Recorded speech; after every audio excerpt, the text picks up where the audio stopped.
Brigitte. Bonjour Sophie. Écoute, moi je suis ravie de t'avoir en vidéo aujourd'hui parce que je crois que tu vas nous montrer des techniques un peu différentes de ce qu'on a l'habitude de faire dans les écoles en général. Je crois que même si ces techniques commencent à prendre pas mal de place dans les écoles, collèges et lycées, mais des techniques un peu différentes pour apprendre autrement, mémoriser autrement et surtout d'une manière assez ludique, je trouve. Exactement Sophie, ce sont des techniques d'apprentissage qui nous viennent plutôt des pays anglo-saxons. Donc aujourd'hui on va parler du mind mapping, hein, et le mind mapping, moi je m'en sers plus pour organiser une leçon, pour organiser des idées, pour faire des recherches, pour faire un plan, pour organiser un projet. J'imagine qu'il y a quelques règles à suivre, du matériel peut-être qu'il faut avoir. On a besoin d'une feuille de papier, blanche si possible, d'un stylo, de feutre ou de crayon de couleur. Et c'est le matériel idéal pour pouvoir commencer une carte mentale. Alors, il y a plusieurs noms, hein, carte mentale, mind map, carte heuristique, carte d'organisation des idées. C'est toujours le même principe. Non, moi, j'ai une question. Qui c'est qui fait le sketch note? C'est l'enfant, l'ado ou c'est le parent? Alors ça dépend complètement de l'ambiance familiale et de l'enfant qu'on a en face de nous. L'enfant peut avoir envie de le faire tout seul. Bon, il faudra d'abord lui montrer un petit peu comment ça fonctionne, hein, bien évidemment. Donc il peut très bien avoir envie de le faire tout seul. Et puis parfois, certains ne veulent pas le faire. Et à ce moment-là, moi ce que je propose, aux parents, c'est de le faire à côté de l'enfant, de façon à ce qu'il puisse voir, regarder ce qu'on est en train de faire.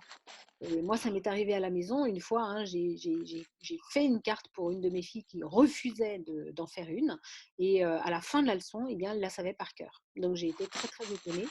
Et donc après, j'ai arrêté de me mettre la pression pour que ce soit elle qui fasse la carte, parce que parfois, rien que le fait de voir faire suffit à l'enfant pour mémoriser.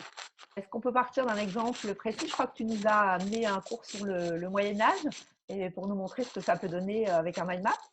Voilà ce que j'ai trouvé sur Internet comme exemple de leçon qu'on peut recevoir par mail. Et voilà ce que ça a donné sur le mind map. Alors avec l'organisation des titres, en fait, et surtout des informations que l'enfant va devoir connaître à la fin de la leçon. J'imagine qu'un mind map, c'est pas juste un dessin, donc il y a quand même un minimum de choses à savoir pour bien réussir son mind map. Exactement, Sophie. On commence par un centre. Dans ce centre, on met le titre, bien évidemment, et ensuite, il y a des branches qui vont s'organiser de façon harmonieuse, si possible, autour de ce centre. Et sur ces branches, les branches principales, on va mettre les titres principaux.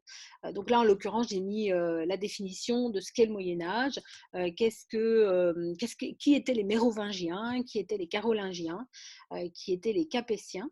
Et ensuite, les sous-titres. Donc, pour la définition, quelles sont les dates qu'on doit connaître, à quelle période ça correspond, quelles sont les dynasties, combien de dynasties, plus exactement, la royauté a vu passer.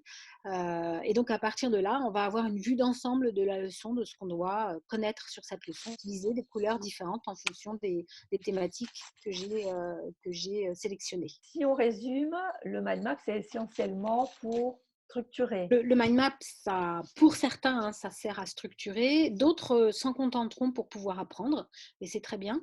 Mais comme on l'a déjà dit plusieurs fois, on le dit souvent dans les ateliers, hein, il n'y a pas un fonctionnement, il y en a plein. Ça n'est pas parce que ça me convient que ça va convenir aux autres.